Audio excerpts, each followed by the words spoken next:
Hello students, today we are discussing about potentiometer. Potentiometer is a device which is used to find potential difference between any portion of the wire. तो ये potential difference find out करने के काम आता है, मगर voltmeter भी यही काम करता है. बट वोल्टमीटर और पोटेंशियोमीटर में फ़र्क है प्रिसीजन का. लाइक वोल्टमीटर अगर हमें वैल्यू बता रहा है, वोल्टमीटर की रेंज है अगर 5 है तो आपको पता है उसमें 10 मेन स्केल डिविजन्स होती हैं और उसका जो लीस्ट काउंट है वो 0.1 होता है. बट पोटेंशियोमीटर का जो लीस्ट काउंट होता है वो 0.001 तक चला जाता है. तो ये प्रिसाइज है, यानी कि वोल्टमीटर अगर हमें किसी पोर्शन के ऊपर बता रहा है कि 2 वोल्ट पोटेंशियल डिफरेंस है, लेकिन पोटेंशियोमीटर उसी पोर्शन में हमें बताएगा कि इसके अंदर 2.0123 कुछ ऐसे वोल्टेज है. तो ये प्रिसाइज वैल्यू बताता है. ओके तो पोटेंशियोमीटर का जो प्रिंसिपल है, principle of the potentiometer is potential difference across any portion of the wire is directly proportional to length of that portion. कि अगर लेंथ ज़्यादा होगी तो पोटेंशियल डिफरेंस भी ज़्यादा होगा. ठीक है, तो पोटेंशियोमीटर का टॉपिक डिराइव करने के लिए हमें सबसे पहले एक कंसेप्ट आना चाहिए, that is called potential gradient. Potential gradient. Now what is potential gradient? It's potential per unit length.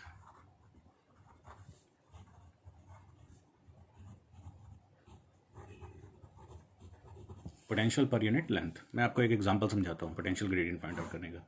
Suppose करो मेरे पास एक पोर्शन है वायर का ए बी 1000 mm का. ठीक है, और इस पे मैंने एक बैटरी अप्लाई की 5 वोल्ट की. ये की है. अगर 5 वोल्ट की बैटरी डायरेक्ट इसके साथ इस ए बी रेजिस्टेंस वायर के साथ कनेक्ट है, ये ए बी रेजिस्टेंस वायर है.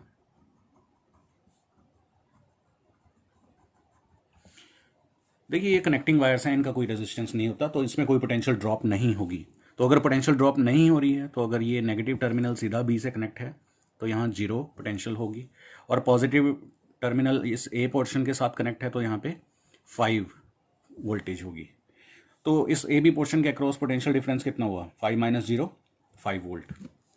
तो इसका पोटेंशियल ग्रेडियंट अगर मैं के से रिप्रेजेंट करूँ, so potential gradient find out करने का तरीका होगा potential across A B divide by total length. And potential across A B इस वक्त कितनी है? 5, और लेंथ कितनी है? 1000. सो इट्स 0.005 वोल्ट पर mm पर मिलीमीटर. तो इस वायर का पोटेंशियल ग्रेडियंट अब मुझे फाइंड आउट हो गया है. अब मैं इस वायर का किसी भी पोर्शन का कितने भी हिस्से का पोटेंशियल डिफरेंस फाइंड आउट कर सकता हूँ. फॉर एग्जाम्पल कि अगर कोई मुझे कहता है कि 100 mm पे इसका वोल्टेज कितना होगा किसी भी पोर्शन का, वो पोर्शन यहाँ से यहाँ तक 100 mm हो सकता है, यहाँ से यहाँ 100 mm हो सकता है, या यहाँ से यहाँ 100 mm. अगर मुझे 100 mm का पोटेंशियल डिफरेंस फाइंड आउट करना है तो मुझे करना क्या होगा? मुझे 0.005 को, जो कि इस वायर का पोटेंशियल ग्रेडियंट है, 100 mm से मल्टीप्लाई कर देना है. तो मेरे पास इसकी वैल्यू आ जाएगी 0.5 वोल्ट. आई होप कि आपको ये बात समझ आ गई होगी.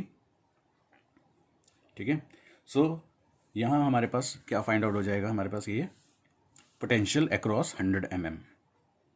Okay, potential across 100 mm.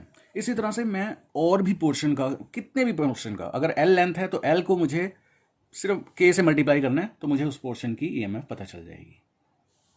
तो ये तो था पोटेंशियल ग्रेडियंट फाइंड आउट करने का तरीका अगर हमारे पास कोई एक्सटर्नल रेजिस्टेंस मौजूद ना हो. लेकिन अगर एक्सटर्नल रेजिस्टेंस मौजूद हो तो कैसे करना है?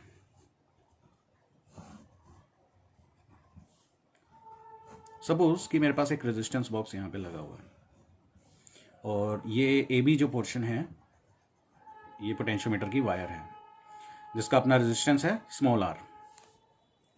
तो मुझे बताना है कि अब यहाँ पोटेंशियल डिफरेंस कितना है. देखिए अगर मैं पहले वाला एग्जांपल लूँ कि यहाँ 5 वोल्ट था, ठीक है, यहाँ 5 था, पहले यहाँ 0 थी क्योंकि बीच में और कोई रेजिस्टेंस नहीं था, लेकिन अब यहाँ रेजिस्टेंस आ गया है तो अब यहाँ 0 होगा पोटेंशियल, और इस पोर्शन पे कुछ ना कुछ पोटेंशियल ड्रॉप होगा. यानी कि अगर मैं एग्जांपल लूँ कि यहाँ पे 2 वोल्ट है, ठीक है, तो इसके अक्रॉस पोटेंशियल ड्रॉप कितना हो गया? 2 वोल्ट. 2 - 0 कितना हो गया? 2. तो 5 वोल्ट में से 2 वोल्ट अगर इसके पास आया तो इसके पास कितना आया होगा? 3 वोल्ट। दैट मीन्स अब अगर मेरे को पोटेंशियल ग्रेडियंट फाइंड आउट करना है तो वो सेम नहीं आएगा, जबकि हमारे पास 5 वैल्यू ये सेम है, वायर सेम है, वायर भी वही है, ठीक है, और बैटरी भी वही है, लेकिन फिर भी अब हमारे पास के डिफरेंट आ रहा है। क्यों? क्योंकि हमारे पास यहाँ पोटेंशियल जो डिफरेंस था ए बी के अलावा वो चेंज हो चुका है। अब वो पोटेंशियल डिफरेंस फाइंड आउट करने के लिए मुझे क्या करना होगा? इस पोर्शन के अलॉन्ग मुझे पोटेंशियल डिफरेंस फाइंड आउट करना है, तो इस पोटेंशियल के across potential drop I R लिख लेते हैं। Now what is I in the circuit? अगर मुझे करंट निकालना है सर्किट का, so suppose this is V value, V upon R plus R, यही होगा करंट, क्योंकि ये रेजिस्टेंस वायर और ये रेजिस्टेंस बॉक्स दोनों ही आपस में सीरीज में कनेक्ट हैं। तो आई की वैल्यू क्या बन जाएगी? V by R plus R. ये आई की वैल्यू हम यहां पे पुट कर देंगे। सो इसी वायर का पोटेंशियल ग्रेडियंट कितना हो गया है? V upon R plus R, small R upon capital L. So अब पोटेंशियल ग्रेडियंट की वैल्यू कुछ और बन गई होगी यहाँ पे। ओके, जैसे पहले हमारे पास कितनी आ रही थी? 0.005। तो अगर मैं यही एग्जांपल लूँ तो अब वो 0.003 हो गई है। सो पोटेंशियल ड्रॉप की वैल्यू क्या हो गई है हमारे पास? कम हो गई है। सॉरी, पोटेंशियल ग्रेडियंट की। तो पोटेंशियल ग्रेडियंट की वैल्यू हमारे पास कम ही होनी चाहिए। जितनी छोटी वैल्यू ये होगी उतना ही सेंसिटिव हमारा पोटेंशियोमीटर होगा, क्योंकि अगर मैं यहाँ पे 3 की जगह 4 डिजिट ले लूँ तो मैं और छोटे छोटे पोर्शंस के ऊपर भी पोटेंशियल डिफरेंस फाइंड आउट कर सकता हूँ। तो के की वैल्यू एक सेंसिटिव पोटेंशियोमीटर के लिए कम से कम होनी चाहिए। ठीक है, to increase sensitivity, to increase sensitivity, value of K should be less। और वो कैसे कर सकते हैं? वो L की वैल्यू बढ़ा के भी कर सकते हैं। ओके, तो हमें यहाँ जितनी ज़्यादा लेंथ हम लेंगे उतना ही पोटेंशियल ग्रेडियंट हमारा छोटा आएगा और उतना ही ज़्यादा हम पोटेंशियल डिफरेंस फाइंड आउट कर पाएंगे, ज़्यादा प्रिसाइज फाइंड आउट कर पाएंगे। तो अब इसकी एप्लीकेशंस पढ़ लेते हैं। हमें पोटेंशियल ग्रेडियंट फाइंड आउट करना आई होप आ गया होगा अब आपको। तो अब हम इसकी एप्लीकेशन करते हैं। एप्लीकेशन का नाम है सबसे पहले to find unknown EMF of the cell. So let's start application to find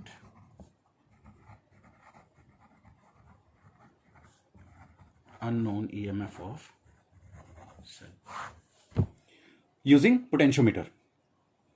so potentiometer का यूज करके मुझे एक सेल की EMF फाइंड आउट करनी है। सो this is the wire of potentiometer AB whose resistance is small r। Let us connect a battery of voltage V with a key and a resistance box across the potentiometer wire। This is key। अभी इस wire का potential gradient कितना होगा ये हमने अभी अभी find out किया। V upon R plus R, small R upon capital L. Okay, तो मैं एक सेल यहां पे लगा लेता हूं ए पॉइंट पे, जिसकी EMF मुझे फाइंड आउट करनी है। इस सेल के साथ हम अटैच करेंगे एक गैल्वेनोमीटर। गैल्वेनोमीटर हमें करंट की रिफ्लेक्शन बताता है कि इस पोर्शन में कितना करंट है और किस डायरेक्शन में है। इस गैल्वेनोमीटर का दूसरा हिस्सा हम एक जोकी के साथ कनेक्ट करेंगे। नाउ व्हाट इज जोकी? जोकी एक पेन लाइक स्ट्रक्चर होता है, इसके पीछे वायर लगाते हैं हम जो कि गैल्वेनोमीटर के साथ अटैच करते हैं, और इसका ये आगे का पोर्शन हम इस पोटेंशियोमीटर वायर के ऊपर इस तरह से स्लाइड करवाते हैं। ठीक है, और इसी के हिसाब से हमें डिफ्लेक्शंस मिलती हैं गैल्वेनोमीटर में। तो देखिए, इस बैटरी की जो वोल्टेज है इसके अक्रॉस फैली हुई है कुछ भी, ठीक है ना, लेकिन इस बैटरी की वैल्यू इस बाहर वाली बैटरी से बहुत कम है। अगर इसकी कम है वैल्यू तो इसकी EMF पूरी लेंथ तक नहीं होगी, इसकी EMF कुछ पोर्शन तक ही होगी। ठीक है, अगर मैं यहाँ पे गैल्वेनोमीटर की जोकी को इस वक्त अटैच करता हूँ यहाँ पे, तो मुझे कुछ डिफ्लेक्शन मिलने वाली है। अगर इस तरफ मैं अटैच करता हूँ तो मुझे डिफ्लेक्शन मिलने वाली है। ठीक है, लेकिन स्लाइड करते हुए बीच में एक ऐसा पोर्शन आएगा जहां गैल्वेनोमीटर की डिफ्लेक्शन 0 हो जाएगी। गैल्वेनोमीटर की डिफ्लेक्शन 0 होने का मतलब है कि वहां अब कोई पोर्शन में करंट आ ही नहीं रहा। ठीक है, अगर करंट 0 हो गया है दैट मीन्स यहीं पे पोटेंशियल 0 स्टार्ट हो गया है इस बैटरी का। तो इस बैटरी की ईएमएफ इतने ही पोर्शन तक होगी और मैं इस लेंथ को नोट कर लूंगा। सबसे पहले हम जिस पॉइंट पे गैल्वेनोमीटर 0 डिफ्लेक्शन शो करता है उसको बोलते हैं नल पॉइंट। नल पॉइंट क्या है बच्चों? Where galvanometer shows no deflection। और इस केस में मैं इसको L लेंथ मान लेता हूं which is equal to AJ, length of portion AJ। तो मुझे इस लेंथ की EMF फाइंड आउट करनी है और उसका तरीका क्या होगा? मुझे इस वायर का पोटेंशियल ग्रेडियंट पता है, सिर्फ उसको मल्टीप्लाई कर देना है उस लेंथ से। तो इस सेल के इस लेंथ के अक्रॉस कितनी EMF है इस सेल की वो मुझे पता चल जाएगी। So EMF of the cell is K into L। L क्या है? इसकी लेंथ। ठीक है, और इस EMF की जो वैल्यू है वो इतनी ही लेंथ तक डिस्ट्रीब्यूट होगी। Now put the value of K and we get the unknown EMF of the cell. So this is very important question. ये हमें जेई में भी यूज करना होता है फॉर्मूला। ठीक है, तो EMF फाइंड आउट करने का ये फॉर्मूला आपको कैसे आएगा? जब आपको पोटेंशियल ग्रेडियंट फाइंड आउट करना आएगा।